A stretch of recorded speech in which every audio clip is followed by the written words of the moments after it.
Sorry, who? Hey,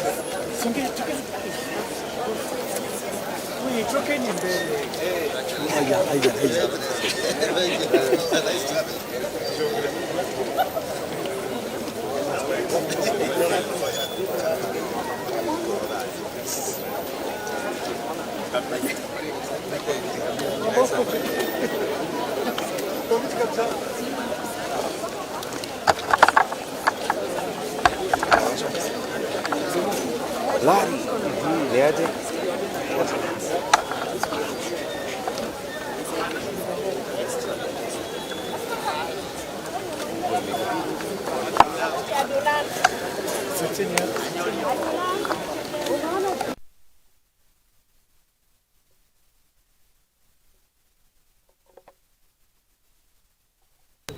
alafu aende. Vipi? Tutasonga mbele.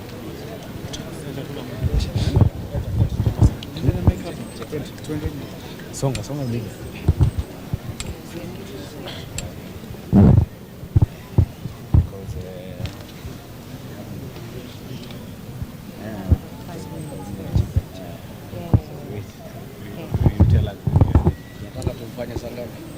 Just top of the hour.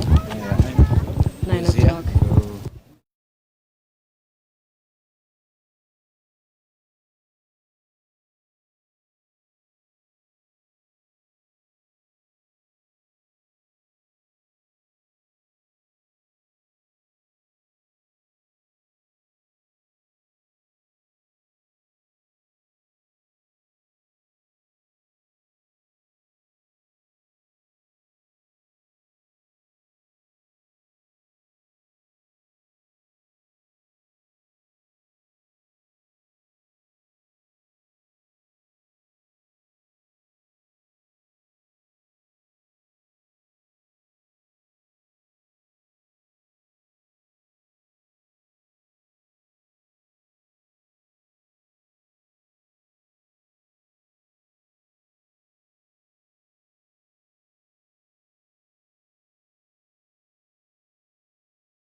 You're okay then? Hmm? You're okay then? Fine. Okay. You are good? Yes, yes, we're good. Thank you very much.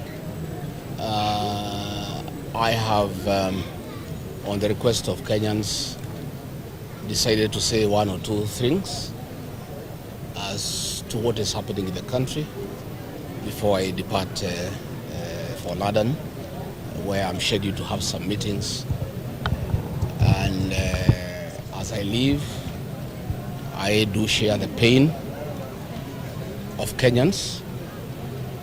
Kenya is staring at a serious crisis arising from the new prices of petrol, diesel that have been announced yesterday. And the ripple effect of what has happened is that starting tomorrow, matatus will increase their fares, buses will increase their fares, border riders will increase their charges because most industries use diesel. Consumer products will go up, and Kenyans in anguish. As we speak, many roads are empty. Kenyans are not able to fuel their vehicles, and we are staring at a national crisis, and things are very bad.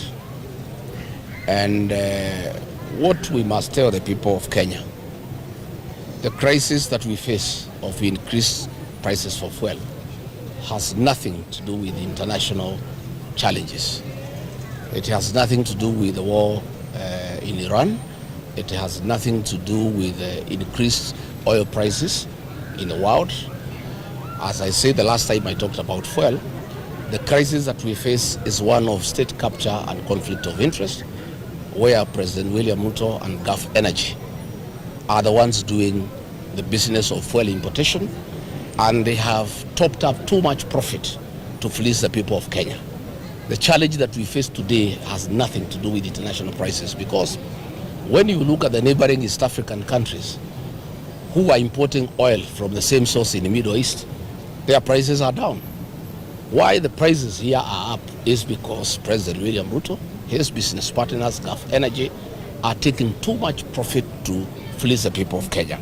If you look at the comparison, today as we speak, in Kenya, petrol is 214 Kenya shillings. Diesel is 243 Kenya shillings. Our neighbors here in Uganda, who bring their fuel through Kenya from Mombasa by road, which means their fuel is supposed to be higher than Kenya's. A liter of petrol in Uganda is 188 Kenya shillings. A liter of diesel in Uganda is 181 Kenya shillings. If you look at Rwanda, a liter of petrol in Rwanda is 175 Kenya shillings. A liter of diesel in Rwanda is 171 Kenya shillings. Our neighbors here in Tanzania, a little bit higher, but way below Kenya. A liter of petrol in Tanzania is 204 Kenya shillings, while a liter of diesel is 210 Kenya shillings. In Ethiopia, a liter of petrol is 138 Kenya shillings, while that of diesel is 149. That tells you clearly that this problem is not international. Our neighbors are getting fuel from the same source, and their fuel is supposed to be cheaper than ours because their fuel comes through Kenya, and they have to pay extra money to get tankers from Mombasa through Nairobi to Kampala, through Nairobi to Rwanda. So what we're having as a problem in Kenya is where the president of the country is a businessman who doesn't care about his people and has decided to make profit out of his people. And that is the crisis that we are facing. And I must also say that this G2G arrangement is a fraud. We had been told when I was in government that it was supposed to regularize prices and cushion the people of Kenya from sporadic changes in pricing system. But the price keeps on going high. And what is annoying is that the fuel that is in the market today is of low quality. You remember the Minister of Trade and the Kenya Bureau of Standards announced to the people of Kenya that they have allowed the importation of fuel with 50 milligrams per liter of sulfur. This is very cheap fuel. Instead of this fuel going down, we would have expected, because the government has compromised on standards and brought fuel with a lot of sulfur, which is dangerous because sulfur, when it is exposed to the environment, turns into sulfuric acid, and that is not good for our engines. All these cars that are using this fuel, in the next 5-6 months, they'll start having what you call a slow knock in the engine. And if you push them more, they'll have a full knock. So we would have expected that this is cheap fuel, very low quality fuel, that has serious implications to the efficiency of our vehicles. There will be a lower price. But instead, because William Ruto is making money, the fuel has gone up. I have received information that this profit that the president and his partners are making from increased fuel prices has been used to purchase tallow oil in Turkana at $120 million. And that is approximately 15.6 billion Kenya shillings. That is why they are in a haste to buy, to increase prices, to make more profit, to be able to buy tallow oil that is in Turkana. And we have also been told, and we have confirmed, that Gulf Energy have created a fake debt with the owners, with the previous owners, who were forced to sell tallow oil to William Ruto and his partners. They were literally forced out of the country. They created a fake debt of $2.5 billion. And the arrangement is that once this fuel goes to the market, 1 barrel of oil from Turkana will go for $100. And $85 out of that $100 will go towards paying this fake debt. We are left with $15. Those $15, the national government will take 60%, the county government of Turkana will take 40%. There is nothing for the community. There is nothing for the Turkana people. I am tonight urging the people of Turkana to say no. The way the people of Ilikoromani in Kakamega refused their gold to be extracted without their consent, without them gaining, without them being stakeholders. The people of Turkana cannot allow William Ruto and Gulf Energy to take their oil and give them nothing. This oil they were given free by God to help them improve their lives. This oil in Turkana is sufficient. The proceeds from that oil is sufficient to transform lives, to build schools, to build roads, to connect electricity, to get water for domestic purposes, water for animals, and water for irrigation. In fact, the proceeds from this oil can change Turkana to be like Dubai, which would be a high area of food production using technology and other modern farming techniques that will be funded from the money from this oil. The people of Turkana cannot allow William Ruto and Gulf Energy to rob them, to steal their God-given natural resource, oil, and leave them with nothing. That is something that they must be able to do. So as I depart, I have discussed with my colleagues, and we are saying this situation cannot be allowed to happen. Fred Matiang'i and Kalonzo Musyoka were away in Kisii for a funeral. Eugene Wamalwa was away in Kakamega for a petition because of Malava by-election. And since I'm leaving, we could not be able to have a meeting. We have agreed we'll have a Zoom meeting tomorrow so that we agree on the way forward, because we cannot allow this situation. William Ruto, through unreasonable taxation, theft of public funds, have impoverished payslip holders. He has raided the payslip. Payslip holders have nothing. Now this fuel increase now is going to cripple business people. It is targeting the transport sector. It's targeting the manufacturing sector. It is targeting consumers. Prices of food will go up. Prices of consumer items will go up. This situation cannot be allowed to continue. So we are going to have a discussion tomorrow. And because of the crisis that we have, because of the pressure that I have received from the people of Kenya, I was supposed to go for 1 month in the United Kingdom for a series of activities, but I have no other way, I have to cut short. I will not be long. I'll take 5 to 6 days. I must come back because we cannot leave the country when the people of Kenya are in trouble, when the people of Kenya are struggling, when people of Kenya cannot move, when prices of fare is going to be hiked. I must be able to come and do what I need to do. It's my civic duty to be able to fight for the people of Kenya. Much as I would have wanted to go to the UK to market my party, the DCP, to be able to have party activities and other things that I had lined up, I'll only be able to go for a week, and then I'll have to come back so that I join my colleagues, so that we consult the people of Kenya and we decide what to do. If we have to take to the streets, so be it. If we have to say, let the transport sector stop until these matters are addressed, we must do so. And we told William Ruto, remove VAT to 0. He has refused. We told him, take away 7 shillings of the fuel levy that you loaded, that you are using to borrow money. He has refused. We have asked him to surrender the profit he is making from the G2G arrangement, and he has refused. So where we have reached, we simply have to force him. It has reached a point that we are talking to a stone. The more we talk to him, the more is his appetite for public funds. The more is his appetite to fleece the people of Kenya. We have never seen, since the history of independence, a president competing with the Kenyans who do business.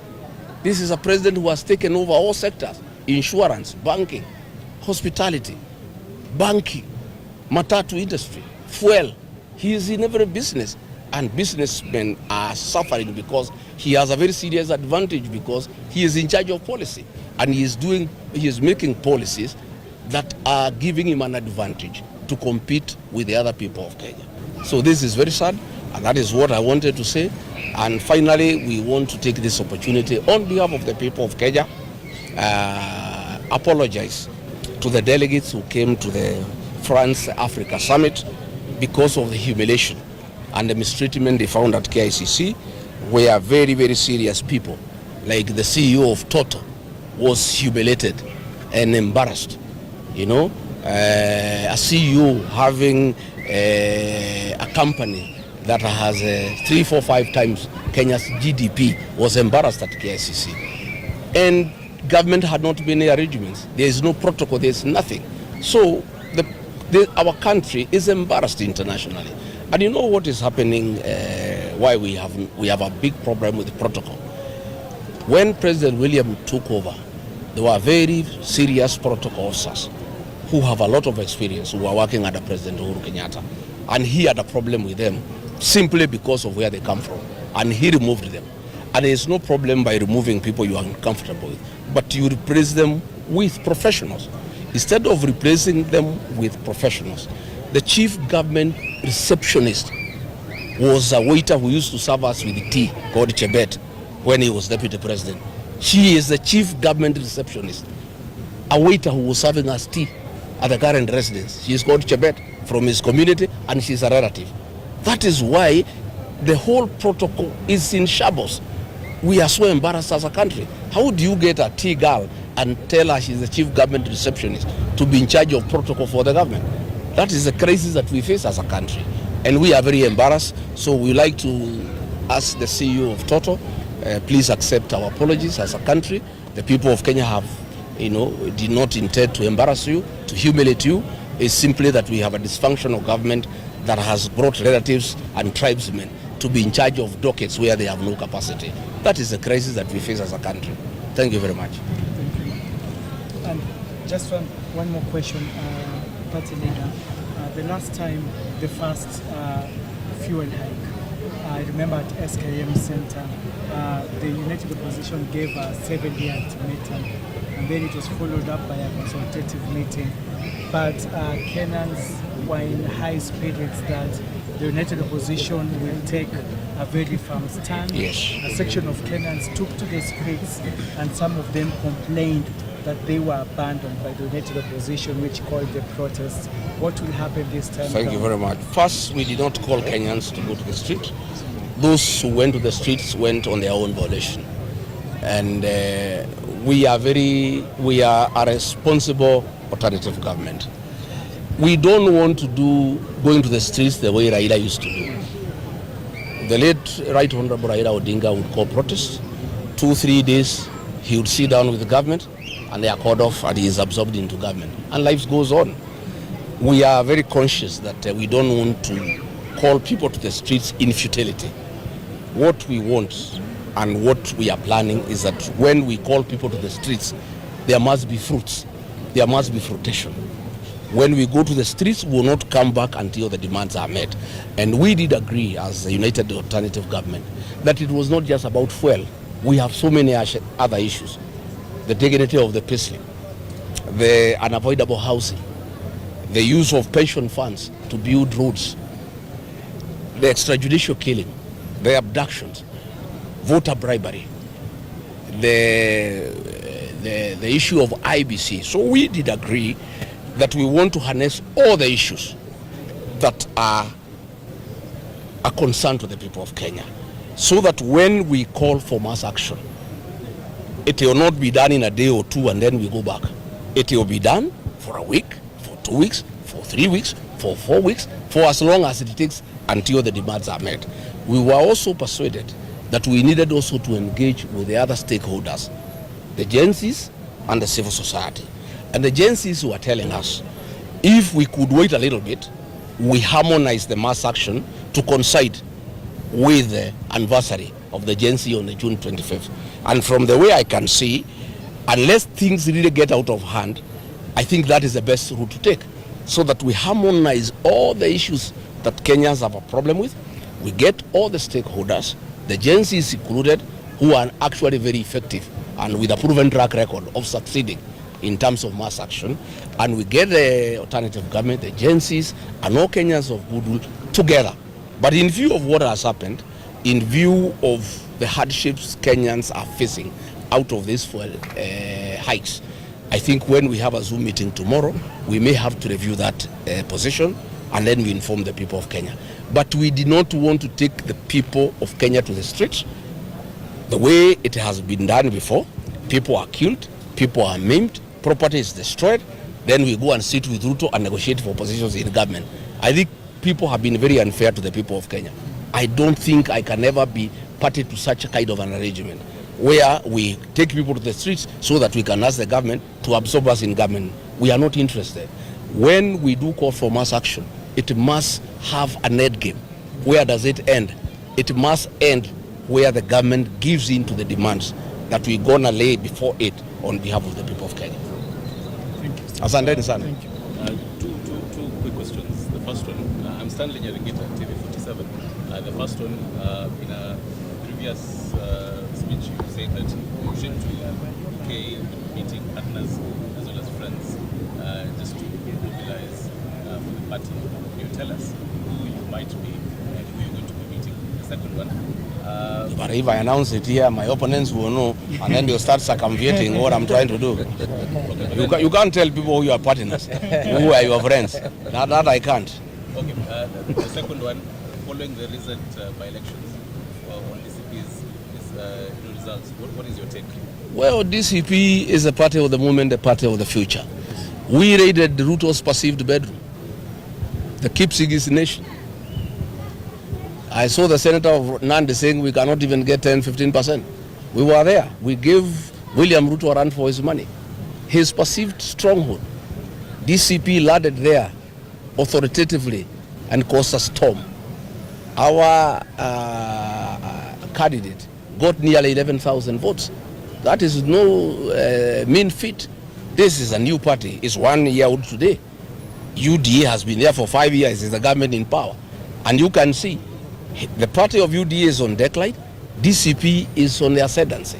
And I can tell you, arising from that by-election, we have so many people in Kericho, so many people in Bomet, so many people in Nandi, so many people in Baringo, so many people in Uasin Gishu who want now to run. Because they are saying Ruto and his friends will never give them fair chance in UDA, and they want to remove them from office. So they have also realized that DCP cannot be bought. DCP cannot be intimidated. It's really the party you want to bank on, because once the DCP gives you a ticket, William Ruto cannot intimidate DCP. Even that election Actually, we had won. What happened, and it's okay. Millions of shillings was released the night before in 2 wards, one called Ikiring, one called Magodo, where our candidates were very strong. Door to door, 5,000 per voter. And people having problems, a few of them shifted. We lost almost 7,000 votes from that voter bribery. But the beauty of it is, you can bribe people in a by-election. You cannot bribe people in a general election. That is why we are not worried about the way William Ruto is bribing voters in by-elections to show that he is ahead. We know that there is no way you can bribe voters in a general election. Everybody will be busy. There will be governors, there will be senators, there will be MPs, there will be MCAs. The competition will be very, very strong and having so many players. And even William Ruto will also be in trouble elsewhere in the country. I don't think he'll have time to go and put money in Emurua Dikir. So we think we have done very well. I want to thank the people of Emurua Dikir. I want to really commend our candidate, Vincent Rotich, and the women campaigners who are campaigning at night. I really admire those women. I wish all our women can be like that. I want to say they have done very well. It's a victory for democracy. It's a victory for those who cannot agree to be intimidated. DCP is a party of the present and the future. The party that will form the next government and the party that will have the majority both in the National Assembly, the Senate and all the county assemblies in Kenya. It's one of the issues we are going to raise on the issues we are going to have when we go to the streets. IBC is totally biased, and they have allowed a lot of violence. They have allowed voter bribery. They have allowed public officers to participate in voter bribery and campaigning against electoral rules. IBC is one of the issues we're going to discuss. Asante sana. Thank you. Asante. Haya, mchunge nyumbani.